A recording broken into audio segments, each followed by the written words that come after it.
In 1946, World War II had ended, and so had Nazi censorship in France. Foreign films once again flooded French cinemas, and previously banned French films, like Jean Renoir's films, are now available to the public, and the French began to seek foreign films, including Hollywood films.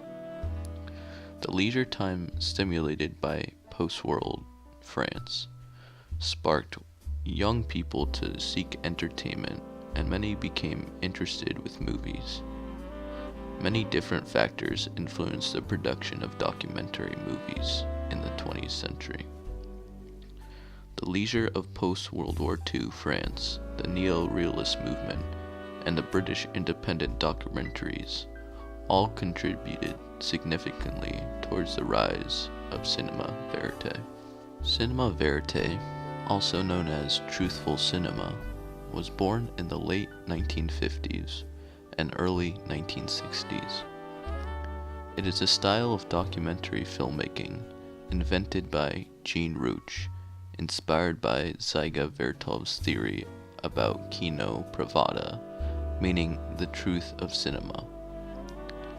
Cinema verite combines improvisation with the use of camera to unveil truth or highlight subjects hidden behind crude reality. It developed independently in multiple countries as a response to the traditional approaches of non-fiction filmmaking, which are formal structure, talking heads interview, omniscient narrator framing the information, the dry, dull quality of many documentaries, and cinema verite encourage a more direct engagement between filmmaker and subject. In France, it developed amidst the energy and experimentation of the French New Wave.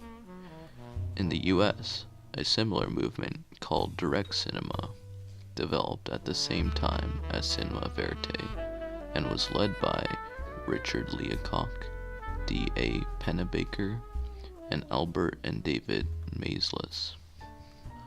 Cinema verite showed people in everyday situations with authentic dialogue and naturalness of actions. Filmmakers acknowledge the presence of the camera, for it performs the raw act of filming real objects, people, and events, and filmmakers seek a direct connection with the subject, sometimes through confrontation, sometimes interaction, and sometimes merely removed objects. This desire for greater realism caused documentaries to consist of long takes and minimal directing or editing, and was often made with no actors and a spare film crew. The filmmaker's intention was to represent the truth in what he or she was seeing as objectively as possible, freeing people from any deceptions in how those aspects of life were formerly presented to them.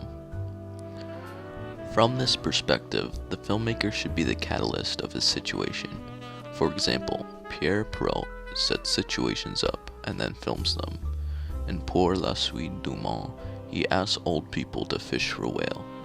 The result is not a documentary about whale fishing, it is about memory and lineage. Cinema verite is concerned with anthropological cinema and with the social and political implications of what is captured on film. Cinema verite was often criticized for degenerating into reportage rather than artistic expression, yet still yielded outstanding productions like Jean Rouch's Chronique d'un été, or Chronicle of a Summer, and Michel Brault's Les Raquetteuses, or The Snowshoes. Jean Rouch's Chronicle of a Summer begins with a discussion between Rouch and a man on whether or not it is possible to act sincerely in front of a camera. À enregistrer une conversation aussi normale qu'elle le serait s'il n'y avait pas de caméra. A cast of real-life individuals are introduced and are led by the filmmakers to discuss topics on themes of French society and happiness in the working class. In the end, this film movement showed to the film industry the importance of incorporating natural actions and authentic dialogue into movies.